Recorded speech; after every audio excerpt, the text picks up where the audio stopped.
ouvintes, internautas, queridos companheiros da Casa de Clarencio e das outras casas de qualquer ponto e de qualquer religião que nos assista nesta hora. Nós vamos ler a lição de número 102 do livro Reflexões do Dr. Herman, onde o querido mentor fala assim para todos nós: tu que lutas, que sofres, tu que trabalhas, não te esqueças, estás amparado por Deus e por Jesus. E se por acaso as dificuldades e os problemas forem tão grandes que te pareçam ser insuperáveis, recorda sempre a bondade de Deus, que vela por todos vós. Não te deixes abater, nem te deixes amofinar. Deus é o Pai e as lutas hão de encontrar fim um dia. Nestes momentos de tantas lutas, que estamos vivendo, a palavra do nosso querido mentor cai como um bálsamo sobre todos nós. Então, embalados, asserenados pela palavra amiga do nosso querido Dr. Herman, façamos a nossa prece para darmos início aos nossos estudos desta noite. Graças a Deus, Senhor. Graças a Ti, Senhor Jesus, por mais esse momento de estudo na nossa abençoada casa de Irmão Clarencio. Pacifica, Senhor, os nossos corações, aserena as nossas mentes, organiza, Senhor, os nossos pensamentos, para que possamos, através do estudo da doutrina dos Espíritos, hoje especialmente do livro O Céu e o Inferno, nós possamos, Senhor, entender melhor as leis que nos regem e, entendendo as Tuas leis, Pai misericordioso e bom, compreender melhor o Teu amor para com todos nós, compreender melhor os ensinos do Senhor Jesus, para que possamos, Senhor, viver a nossa vida de uma forma mais equilibrada, mais de acordo com estas leis, Senhor. Então, certos do Teu amparo, certo, Senhor, da Tua presença junto a todos nós te pedimos a permissão para dar por iniciado o estudo da noite de hoje. Ser conosco, hoje e sempre, graças a Deus. Então, nós estamos estudando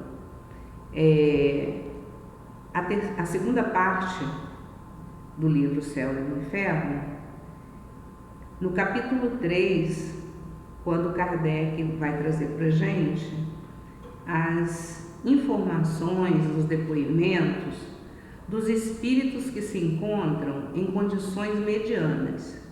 E hoje nós vamos falar da história do Marquês de São Paulo. É uma história curta que dá para a gente ler bastante coisa que ele traz aqui para a gente, bastante informação, e nós vamos recordar alguns postulados, da doutrina espírita. O Marquês de São Paulo, ele desencarnou em 1860.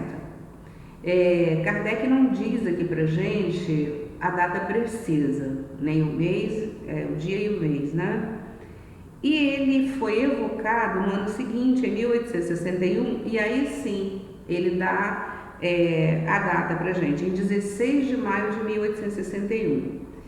Então, é uma informação interessante porque a gente imagina que ele tenha mais ou menos aí um ano de desencarnado, porque ele pode ter desencarnado no início de 1860 e aí teria realmente um ano ou um pouquinho mais. Mas se ele desencarnou mais para o final, ele tinha bem menos de um ano, portanto alguns meses, mas isso assim faz diferença por conta do estado dele, né? Por conta de como ele ainda se encontra, e para a gente entender que ele não tinha assim o conhecimento espírita, apesar da sua irmã ser membro da Sociedade de Estudos Parisienses. Ela era médium, Kardec coloca aqui. E ele é evocado a pedido dela, né? Então ele comparece, feita a evocação, ele comparece e Kardec, como de hábito, né? Logo a pergunta que ele se faz é sobre o estado dele, se ele é feliz ou não, né? E ele diz pra gente, ele responde, né? Perguntado assim, desejamos saber, né? Se sois felizes. E ele responde: estou na erraticidade, estado transitório que não proporciona nem felicidade nem castigo absolutos. Então, para aqueles que porventura não se recordem, né? No nosso meio é muito comum, né? A gente falar os espíritos errantes, na erraticidade. Então, a grande maioria de nós sabe que na realidade o que é a erraticidade? Kardec vai trazer essa informação para a gente no Livro dos Espíritos, lá no capítulo 6, quando ele fala da vida espírita, né? Então ele começa esse capítulo falando exatamente dos espíritos errantes. E aí ele vai dizer para a gente, na questão 224, né, que o espírito errante, ele está naquele momento aguardando, né, meio que aguardando uma nova encarnação. É aquele período entre uma encarnação e outra, né?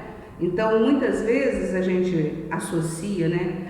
Errante porque está errando. Não é isso, não necessariamente isso, né? Então, a erraticidade é aquele local, vamos dizer assim, né? Que não é um local circunscrito, não é isso, mas é aquele momento em que os espíritos estão aguardando para reencarnar. Então, o espírito errante é aquele que ainda necessita passar pela encarnação, não é? Então, erraticidade nada mais é que o plano espiritual, mas esse plano espiritual desses espíritos ainda que têm a necessidade de reencarnar.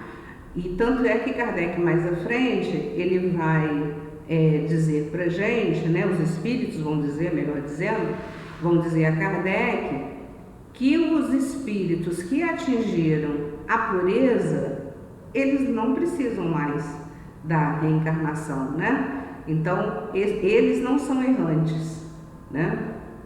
Eles não necessitam mais passar pela reencarnação. E a gente lendo aqui a resposta do Marquês, dizendo que ele está na erraticidade e que onde ele está, né, ele está num estado transitório que não proporciona nem felicidade nem castigo, a gente pensa que são para espíritos nesse nível, né? E na verdade não é. A erraticidade é tanto para aqueles que estão sofrendo quanto aqueles que são felizes, como a gente viu algumas semanas aí atrás, quando a gente ainda estava estudando o depoimento dos espíritos felizes. Eles também estão na erraticidade, né? Todos os espíritos estão na erraticidade, à exceção dos espíritos puros, né? É uma observação com relação a essa pergunta. E aí cabe a gente lembrar, né? Esses espíritos, tanto esses em situação mediana, os sofredores, que a gente vai ver mais à frente e tal, é lógico, eles são sempre amparados ali, são sempre orientados pela equipe de São Luís, lá na Sociedade de Estudos Parisienses, né? Porque muitos deles não têm um conhecimento, ele está trazendo de acordo com o ponto de vista dele, né? Eles trazem de acordo com o ponto de vista deles. Então, a gente vai pegar, por isso que a gente lembrou lá, a informação trazida pelo Livro dos Espíritos, que é a informação segura, a informação trazida pelos espíritos da falange espíritos de verdade, né?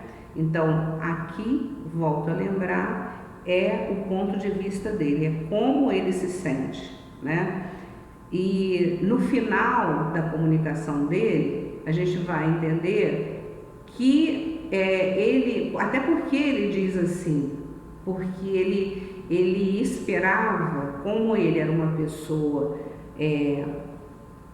que, vamos dizer assim, ele era uma pessoa que gostava do belo, gostava do bem, das coisas boas, ele esperava aquele céu, né, que se imaginava, aquele paraíso, para usar o termo que ele usa, ele diz assim, ó, que ficaria satisfeito senão quando se alçar aos pés do Criador. Aquela ideia de que desencarnou, a gente vai ter a possibilidade de ver, né, o Criador. Então daí a gente entende que ele não tinha assim o conhecimento espírita, como a gente falou antes. E aí Kardec continua perguntando, né? Permaneceste por muito tempo inconsciente do vosso estado? E ele responde: estive muito tempo perturbado e só voltei a mim para bem dizer a piedade dos que, lembrando-se de mim, por mim oraram. Olha que interessante para a gente ver a importância da prece, né? A importância do nosso pedido por aqueles que já deixaram o mundo material e o quanto bem fez a ele. Então, novamente, a gente vai lembrar lá do conceito do Livro dos Espíritos, sobre esse momento de perturbação, que é comum a todos nós. Desencarnou, vai passar por esse período, por esse momento de perturbação. Uns um pouco maior, outros um pouco menor, mas todos passamos. Então, a gente gosta de pegar como exemplo, assim, para os espíritos superiores, os espíritos elevados, os espíritos que não estão tão ligados à materialidade da vida. É como um despertar de um sono pesado, né?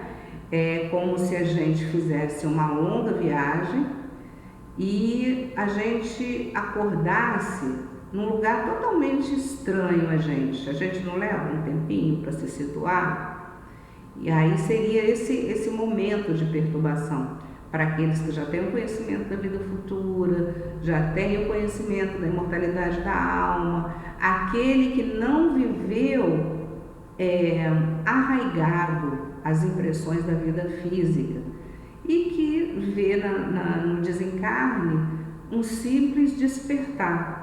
Essa perturbação é rápida. No caso dele, ele disse que demorou, não disse quanto tempo, né? Kardec até pergunta logo em seguida se ele tinha noção, se ele podia dizer quanto tempo, mas ele disse que não. Mas a gente lembra, né? Quando a gente está num momento de perturbação, quando a gente está passando por um momento de tribulação, aquilo é um momento complicado para a gente, parece que não vai passar nunca, né? Então, mesmo que ele tenha desencarnado há um ano e pouquinho, ele já estava em situação de responder a essas perguntas e responde com a lucidez que ele possui.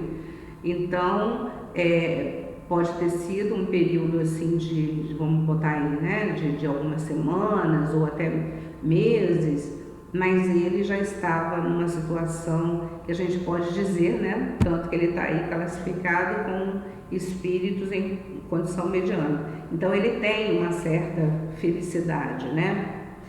E Kardec pergunta logo depois: quais os parentes os receberam?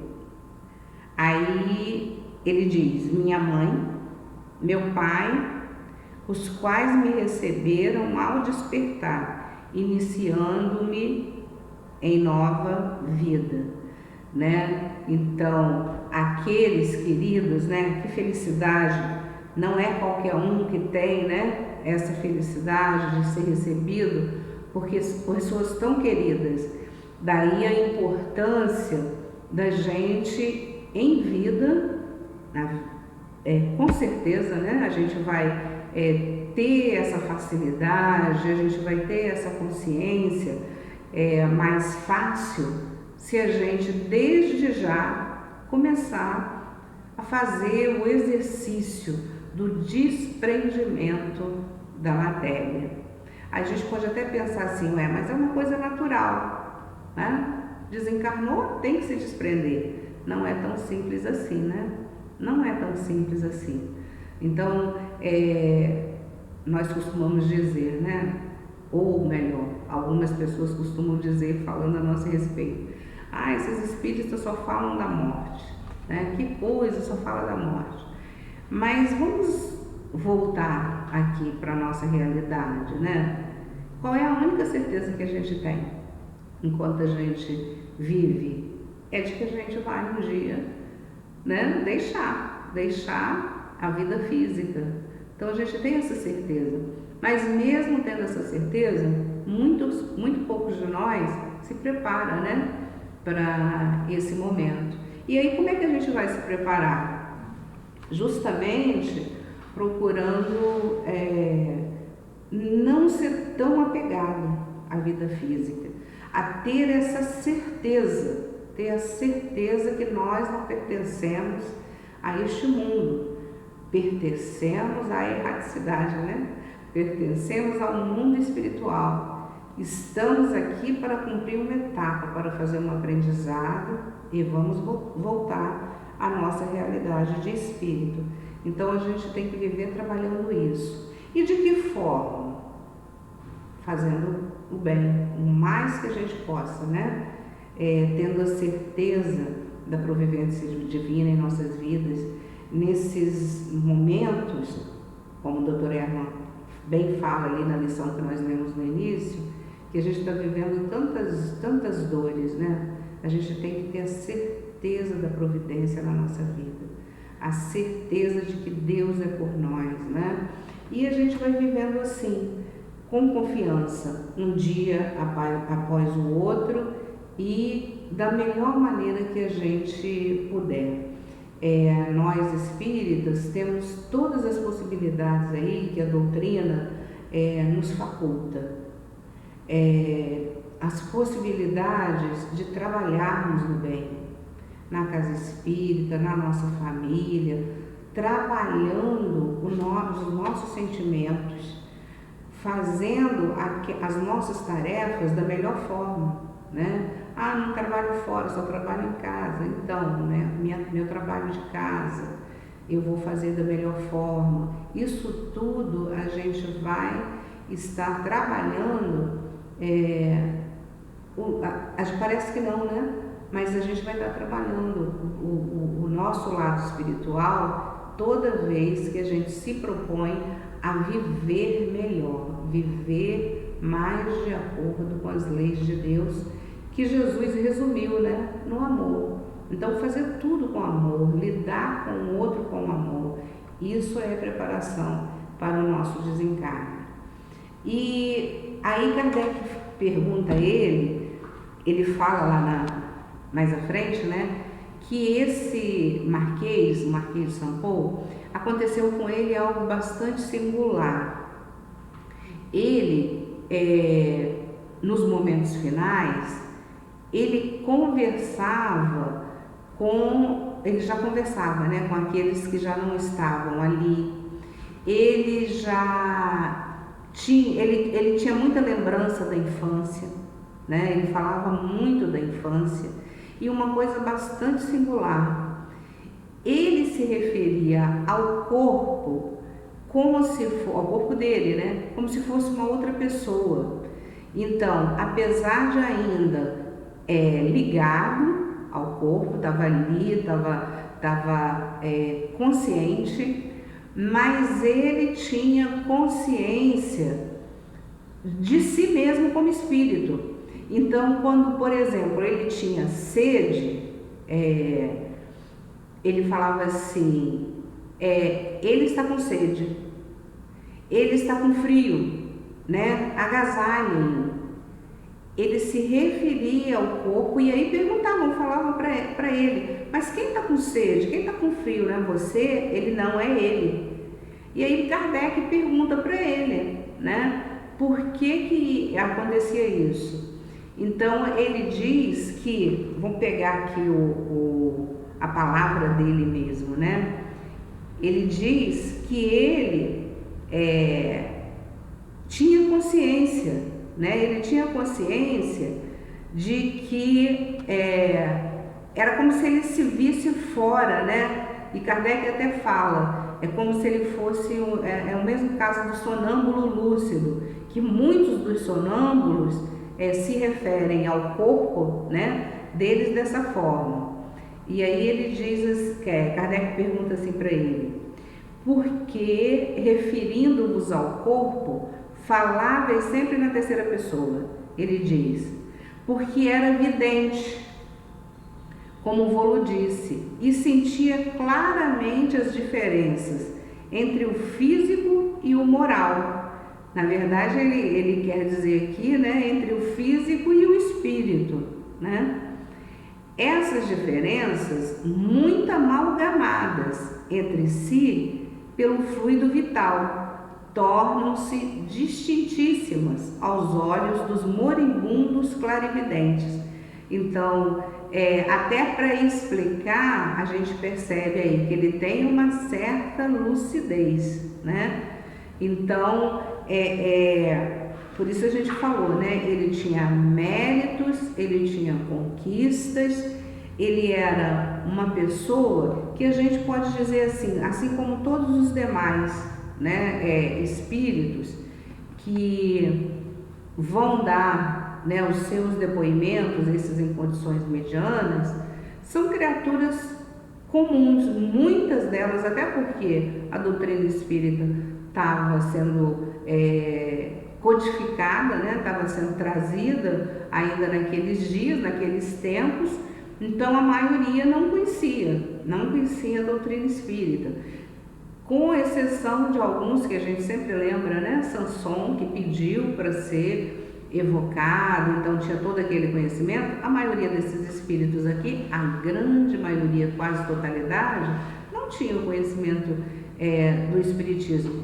como corpo de doutrina, porque o conhecimento da imortalidade, o conhecimento é inerente ao ser humano, né? E à medida que o espírito se afasta da matéria, e dependendo das condições que ele tem, ele vai tendo essa consciência. Então, mesmo ainda limitado, ele consegue trazer informações aqui bastante interessantes para a gente, confirmando ou fazendo com que a gente analise melhor os conceitos que os espíritos já nos trouxeram lá no Livro dos Espíritos. E aí falando para todos nós, né, porque o importante do conhecimento de todas essas mensagens, dessas histórias, é para a gente trazer para a nossa vida, né? São histórias interessantes, mas que proveito a gente vai tirar para a nossa vida? Então, hoje nós temos o conhecimento da doutrina, né? Hoje nós temos todas essas informações que a internet, que todos esses meios, né, que a tecnologia nos colocou ao alcance, tem facilitado, né, o nosso contato com todos esses recursos, e através desses recursos nós temos a possibilidade de ter acesso a esses conhecimentos, né? Então, isso tudo vai facilitar a gente a enfrentar melhor esses dias difíceis, voltamos a dizer, não está sendo fácil mesmo para nenhum de nós, mas a gente tem a nosso dispor aí nas redes tanta informação boa, meus irmãos, tanta coisa positiva que vão nos ajudar a alicerçar esses conhecimentos em nós para podermos viver melhores. Então, uma das coisas que a gente aprende com a doutrina dos Espíritos é fazer o uso da oração, fazer o uso do culto do Evangelho no nosso lar. Logo pela manhã, rogar a proteção de Deus para que possamos viver um dia mais de acordo com os ensinos do Mestre Jesus.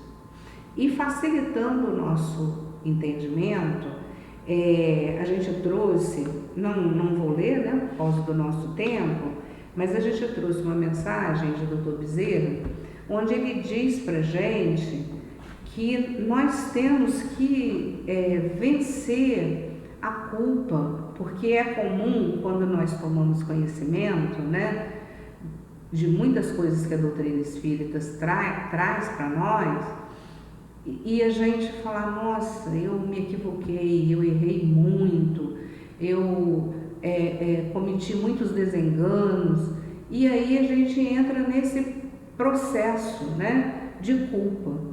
Aí a gente vai ler só um trechinho da mensagem, que é a mensagem 73 do livro Estudando o Evangelho com Bezerra de Menezes.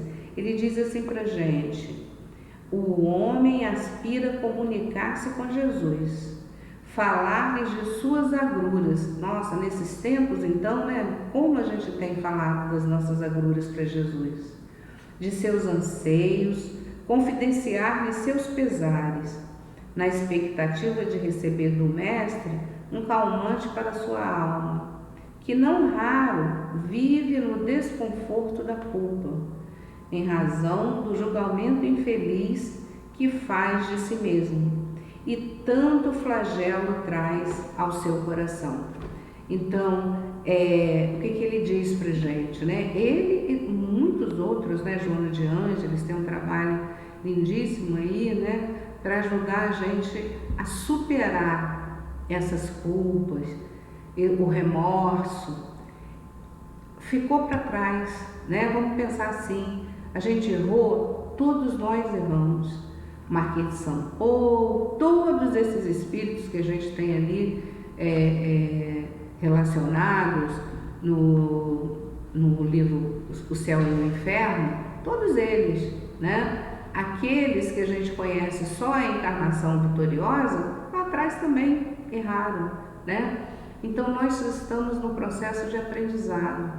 Então nós fizemos errado porque não sabíamos. Então vamos deixar para trás. Então a gente lembra sempre de um exemplo muito bacana para todos nós, que nos incentiva, né, a olhar para ele e seguir fazendo como ele, né? Paulo de Tarso. Paulo de Tarso, ninguém, a gente não pode dizer assim, né? Ninguém tinha errado tanto naquele momento, naquele lugar, quanto Paulo de Tarso, em relação aos cristãos, né? Era aquele perseguidor ferrenho. Ele fazia sem dó nem piedade, porque ele acreditava que estava fazendo certo segundo Moisés, né? Segundo os critérios dele, segundo a crença dele.